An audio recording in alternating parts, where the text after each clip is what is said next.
Your face is not a genetic lottery ticket you cashed in at birth. It's a living diary, and your thoughts are the ink. Now, before you dismiss this as some kind of mystical face reading, let me be clear. I'm not suggesting you can think your way to a different bone structure. We're not talking about magic. We're talking about psychology and biology. We're exploring the profound, scientifically backed idea that your habitual thought patterns, the emotions you feel most frequently, are constantly, subtly, and powerfully shaping your face. Over time, the echoes of your inner world become visible to the outer world. So, how does this actually happen? How can something as intangible as a thought leave a physical mark on your face? Let's break down the psychology behind why your face reveals more than just your mood. It reveals the story of your mind. Think about it this way. Your face has over 40 muscles. When you feel an emotion, your brain's limbic system sends signals that cause these muscles to contract into an expression. A smile, a frown, a furrowed brow of concentration, a sneer of contempt. These are all muscular workouts. Now, imagine a person who has spent 30 years being deeply cynical and critical. Their default emotional state is one of judgment. The muscles they use to express contempt, tightening the lips, slightly raising a corner of the mouth, get a workout every single day. Just like lifting weights builds your biceps, repeatedly activating these specific facial muscles strengthens them. Over decades, this constant, low-level workout creates what we might call emotional residue. The muscles develop a kind of tension, a default setting. So even when this person is in a neutral mood, their face doesn't settle into a truly neutral state. It settles into a faint echo of their most practiced emotion. The corners of their mouth might have a natural downward turn, not because they're sad in that moment, but because the muscles responsible for that expression are simply more developed. It's why you can sometimes look at a complete stranger and get a vibe. You're not reading their mind, you're reading their muscular history. Your repetitive thoughts are the chisel, sculpting the face you present to the world. There's a fascinating concept in psychology called the facial feedback hypothesis. Originally, it proposed that the act of making a facial expression can influence your emotional state. Forcing a smile can actually make you feel a little happier. But let's flip this idea on its head. If a temporary expression can influence your feelings, what happens when your feelings create a near constant expression? This creates a powerful feedback loop. Let's take someone with chronic anxiety. Their inner state of worry and fear leads them to frequently furrow their brow, tense their jaw, and widen their eyes. These expressions, in turn, send signals back to the brain that reinforce the state of anxiety. The face tells the brain, "Yes, we are worried." And the brain responds by continuing to produce feelings of worry. Over time, this loop becomes deeply ingrained. But it's not just a neurological habit, it has physical consequences.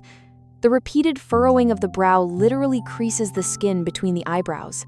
The constant tension in the jaw muscles can lead to a more squared, tense appearance. The body is incredibly efficient.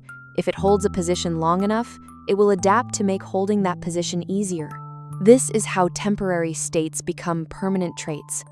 Habitual sadness can lead to a lasting downturn of the mouth. Chronic anger can create deep vertical lines between the brows.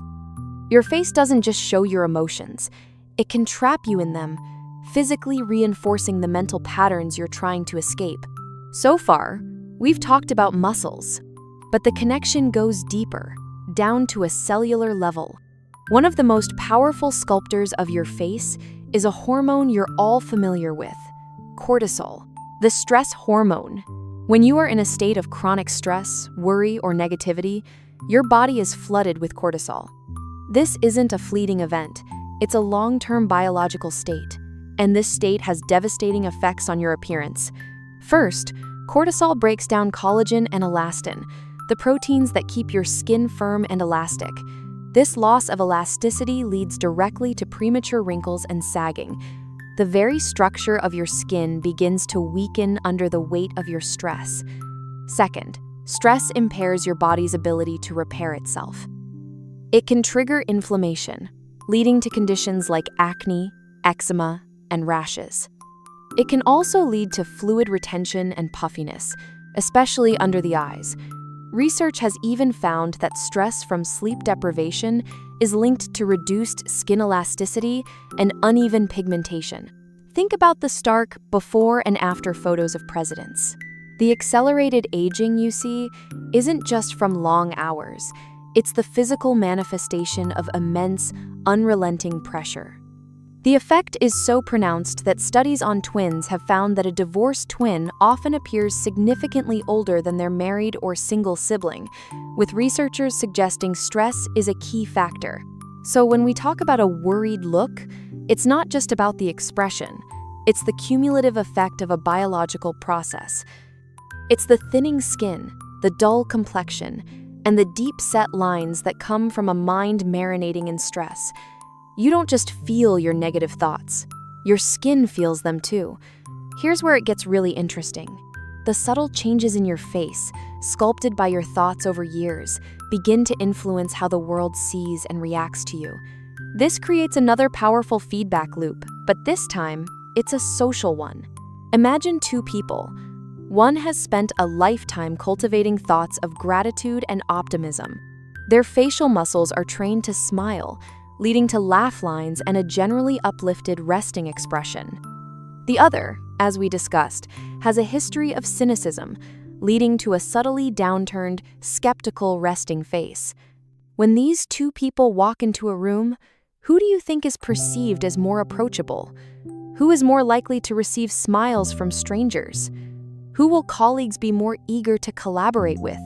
Modern research, while dismissing old pseudoscientific physiognomy, has shown that people do make rapid trait judgments based on facial appearance, and these judgments can sometimes be surprisingly accurate. We are hardwired to read faces for emotional cues. A face that looks perpetually stressed or angry, even if that's just a muscular habit, might be subconsciously perceived as unfriendly or uncooperative. This perception shapes your reality. The person with the optimistic resting face is met with openness, which reinforces their positive outlook.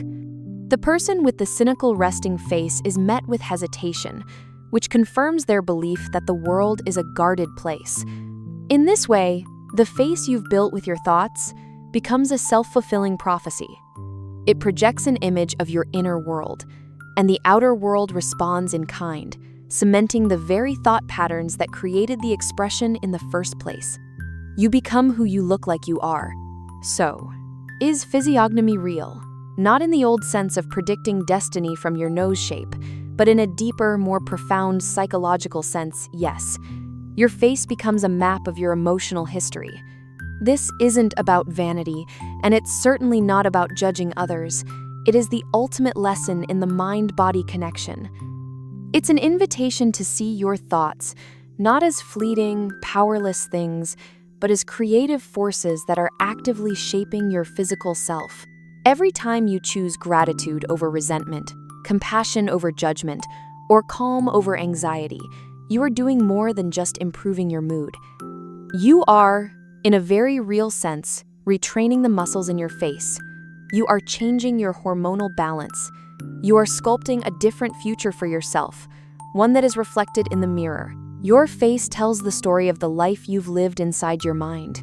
The beautiful truth is, you are the author of that story, and you can start writing a new chapter today. What do you think? Have you noticed how your own thinking might be reflected in your face or the faces of others? Share your experiences and thoughts in the comments below. I'd love to hear from you.